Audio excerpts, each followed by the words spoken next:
Your Anna, and welcome back to FM19. This is episode 32, I think. The last episode was our cup final in the Inter-Island Cup against Taha. If you watched that last episode, you know just how disappointing that was. And this episode was meant to be the cup final in the Muntiny Trophy against the Nororuto Prisoners, which we're going to get onto.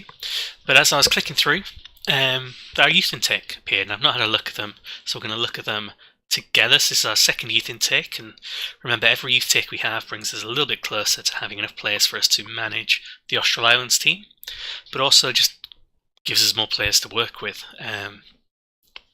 So teams are getting more and more fleshed out with now, and there's more competition for signings and things like that. So it's more and more important that we look at our youth intake. This is our first youth intake with our new head of youth development, which I don't think I showed anyone at the time. But basically, we're paying this guy £160 a week to mainly just be rubbish.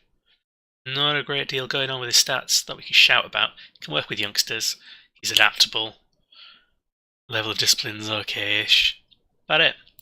But the main thing I wanted him for was the fact he's professional. So hopefully we'll have more players with a professional personality. His preferred formation is 4-4-2, which is what we're playing. 4-4 hump and 2. And his second preferred formation is also 4-4-2, so we should get more professional players, we should help them with their training, and we should get more players who fit a 4-4-2, so we've got more players that are actually going to be useful to us. So that's the guy who's brought these ones through.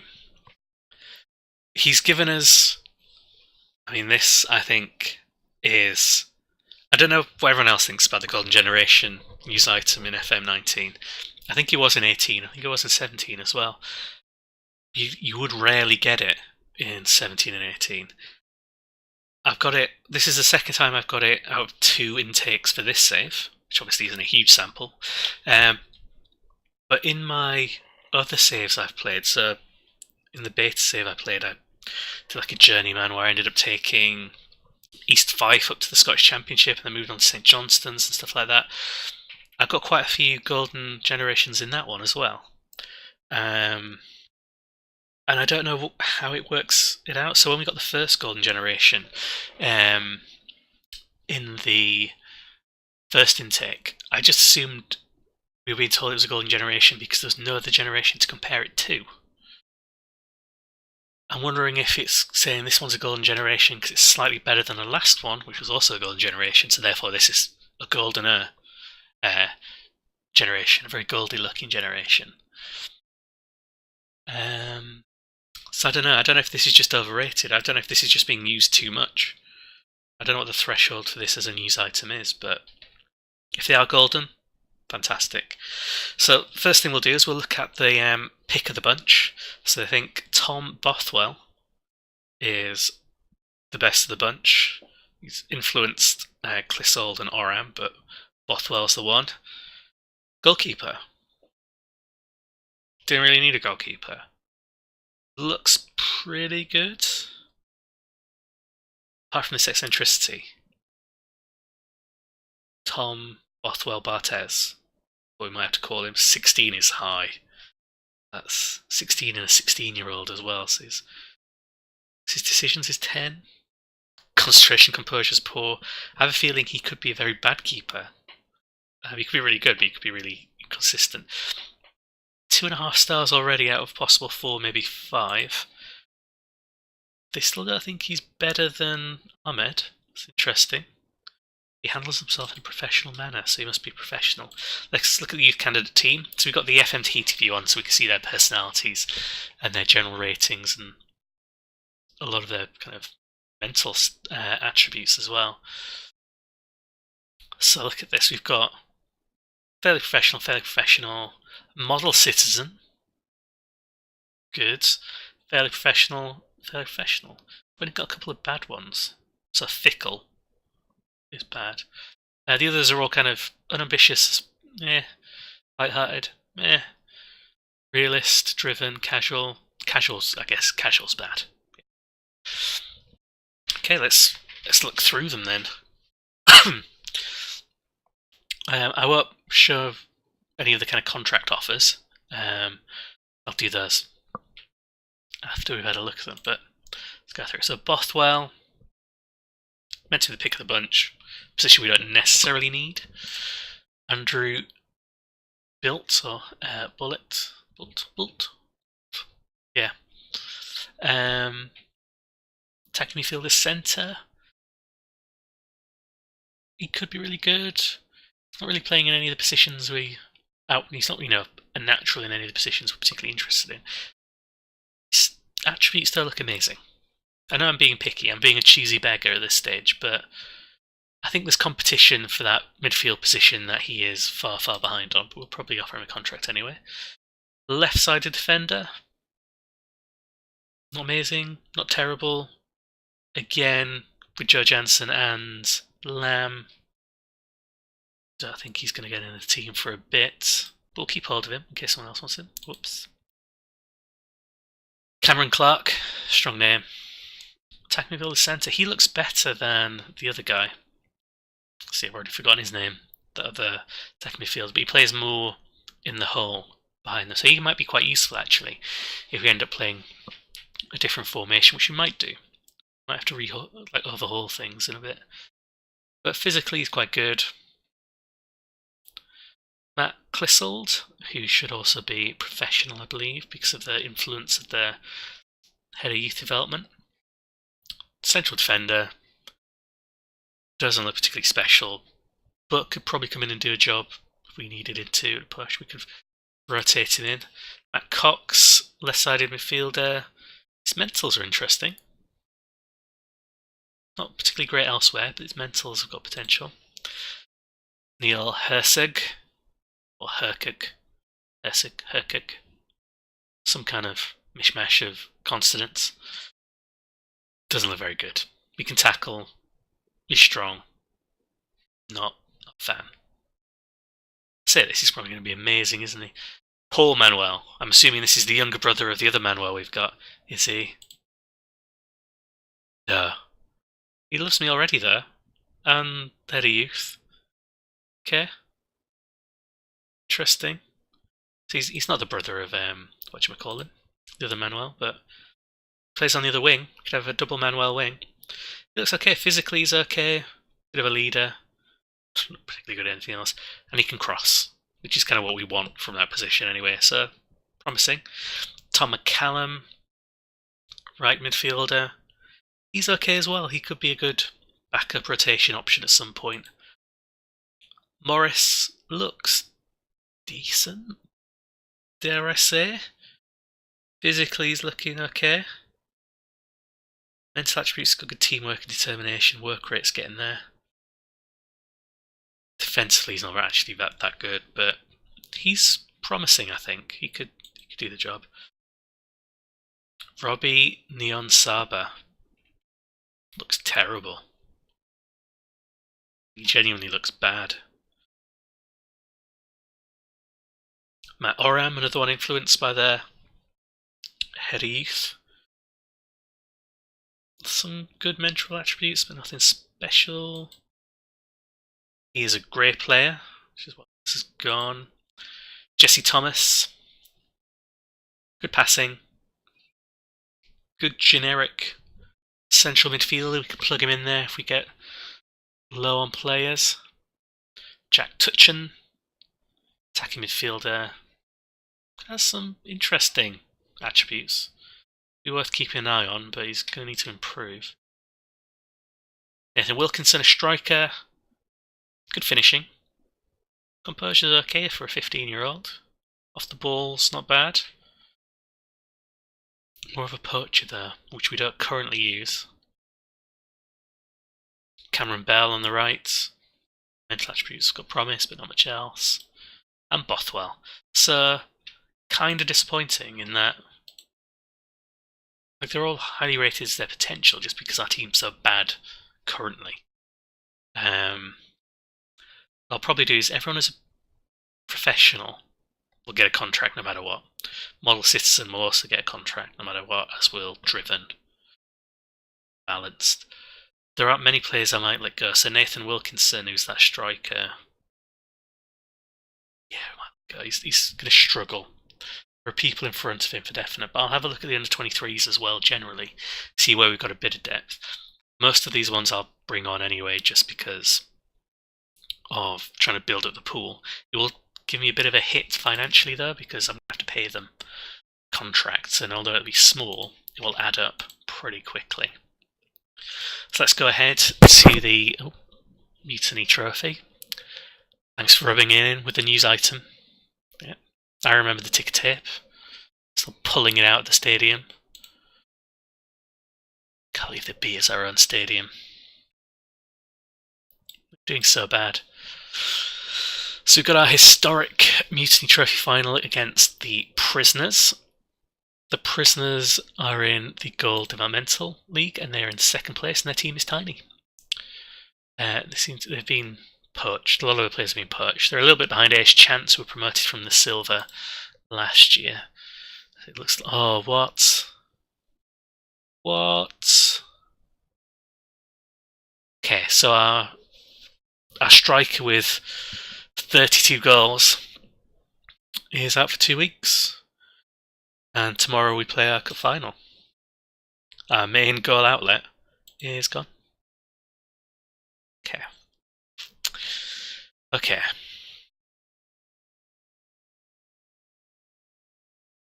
He's recommending we sign all of these. I think that's the entire thing. Sign them.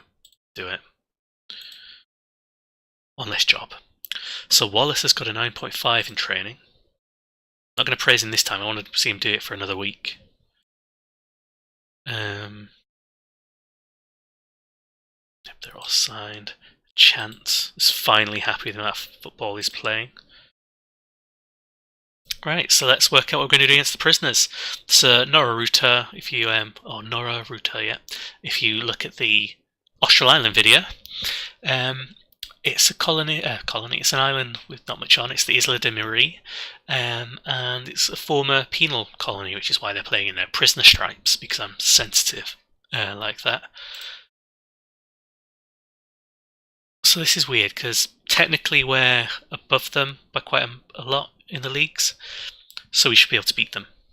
If you looked at it just by the distance, we're in the Premiership, they're in the 3rd tier. We've got a big team, they've got a tiny team. But actually the distance doesn't make, the distance in leagues doesn't make a huge amount of difference, because everything's so even still. So it's anybody's game potentially. Well, maybe not ours, because we're struggling. So Chisholm can come on and start. Gerrard's on the bench. This is going to affect our season generally. We'll have a couple of matches after this without him. It's going to hurt. I'm going to start with. Oh no, they're both tired. Who am I going to? I could bring on Ryan's. No, keep Richards on. Then Ryan Smith can come on as a fit alternative. Douglas is tired. Didn't make a huge difference. So we've got our 4-4 hump in 2, which we may eventually change, against their 4-4-2 narrow diamond. So we should destroy them on the wings, in theory. Apart from that, the Richards is knackered. Okay, passionate. Expect to win. Don't care about that. So I knew they wouldn't care about the fans, but they also don't care about me. We've struggled of late. We have. Past 3 matches, we've lost 2, drawn 1. One of those losses was a cup final. It's got to end somewhere.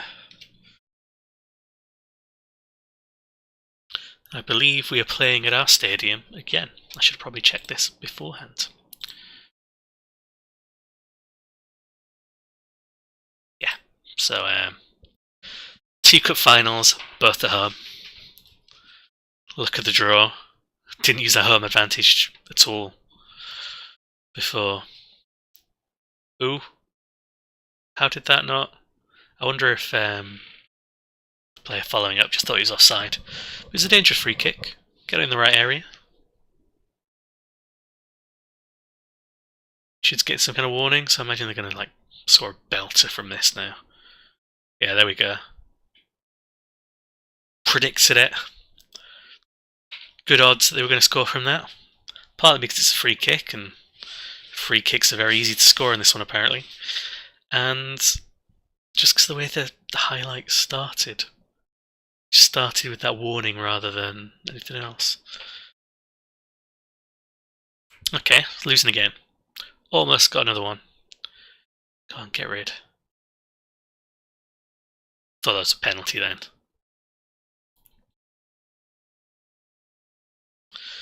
So I think in these last 2 episodes, we're really learning something about the team. And what we're learning is they're all bottlers. In one goal we can turn around. We've not managed to turn around that deficit in the last 3 games. Best we've managed is a draw, which doesn't work for a cup, does it? We're not really, there's not much in the way of highlights going on. It's dull.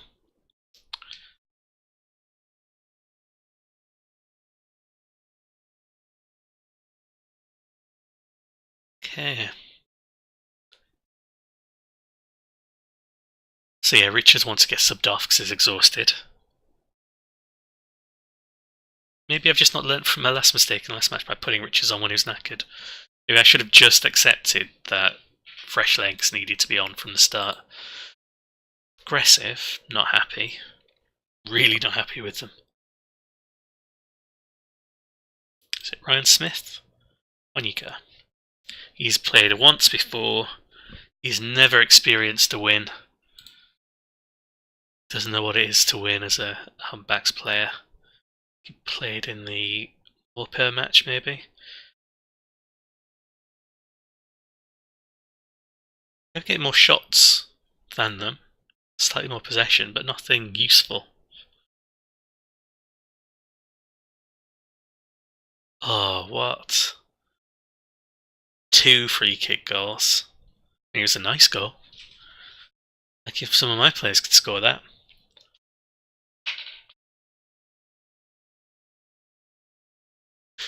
Yeah, I'm really glad I waited to play these matches and saved it up so I could sit down and enjoy these.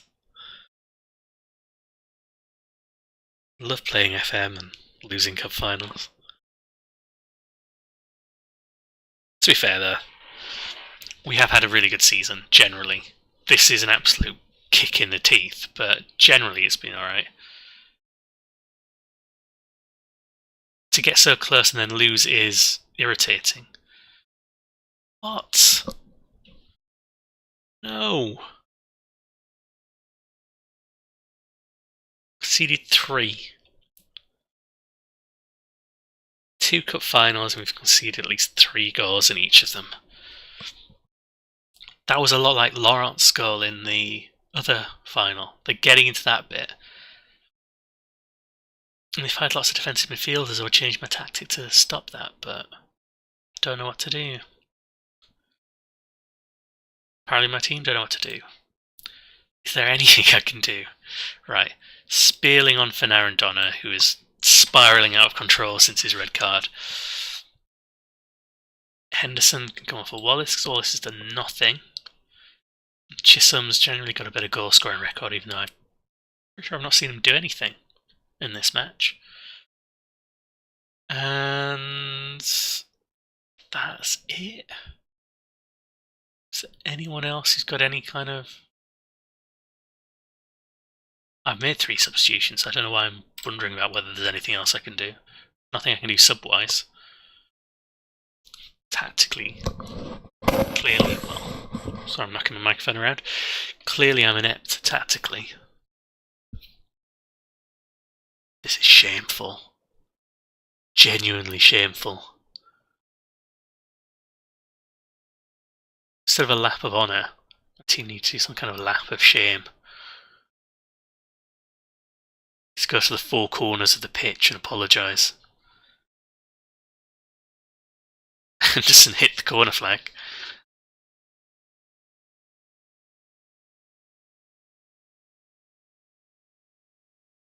What was that? Some kind of tropical hurricane or typhoon nearby that sucked that ball away from the pitch. It's a terrible corner. Disallowed. He looked so far offside. Look at that. Just chatting with the keeper initially. It was almost back onside actually. is a little unfair.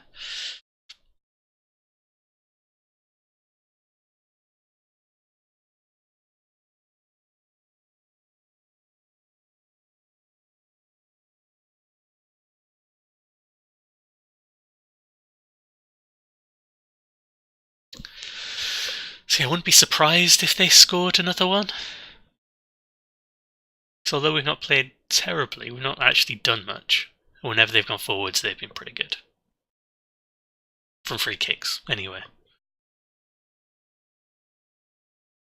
So in a way, I was really accurate by the way I said the fact we're in the Premiership and they're in this gold makes no difference. Really hasn't. Crushed us. I'm really worried about our general morale now. Look at that. That was good. Maybe I'll try and steal him for our team at some point.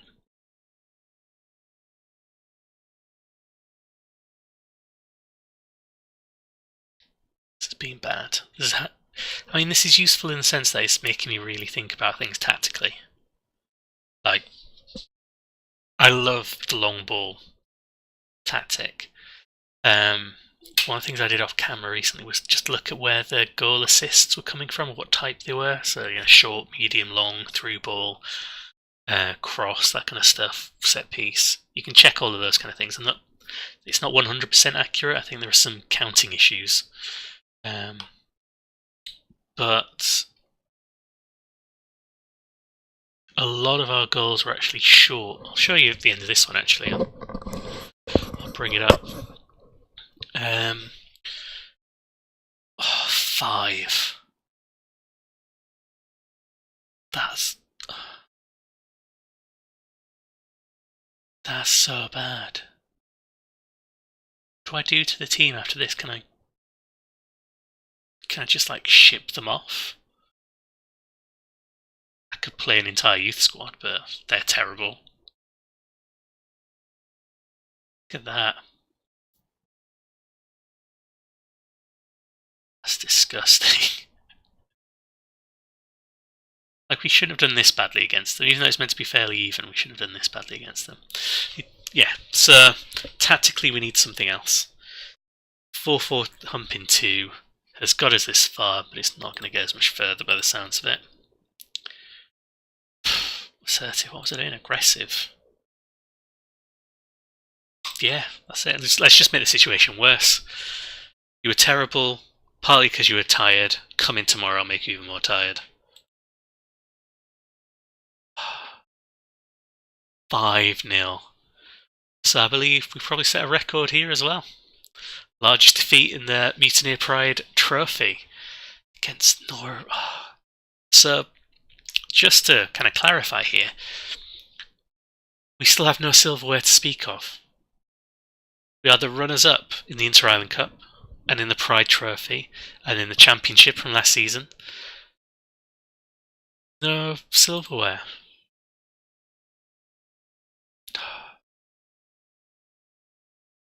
Okay. I mean, to disallow that 76th minute, it wasn't the most controversial thing going on. Really, it's just how bad they were as a team. It's pretty controversial. What's Julian Dennis like? I think he got 5 goals in 14. No, I'm not going to try and get him. So yeah, that's been bad. Let's just have a quick look at the tactics. Like I said, So if you go to tactics, then analysis. Got all this kind of analysis. So this is regardless of what kind of data analysis center you've got. This is just for your tactics. If you go to goals, you see when you score, when you concede as well, which apparently is pretty much all the time if it's a cup final and you're the humpbacks. Goal types. This is how you can tell there's something wrong with the statistics. In the last 50 matches, there is no way that we've scored 10 overhead kicks and conceded 7 overhead kicks without recognising that. We see all the goals. There's no way I've missed 17 overhead kicks. That's just nonsense. Genuine nonsense. So I don't think it records this particularly well. Don't know what's been counted as overhead kick. I have a feeling it might maybe just be a volley it's counting. But if you look at goal assists and assume it's not as terrible as the other ones, in the last 50 matches we've got 32 goals from a cross, which is fine. We're playing with a bit of wing play. We've got 17 from short passes, 14 from corners, only 1 from a throw-in, like direct from a throw-in, but only 4 from a long ball, so we're meant to be playing long ball, we're only getting 4. If we include through balls, that's maybe 14. Include a medium pass, and that's 16.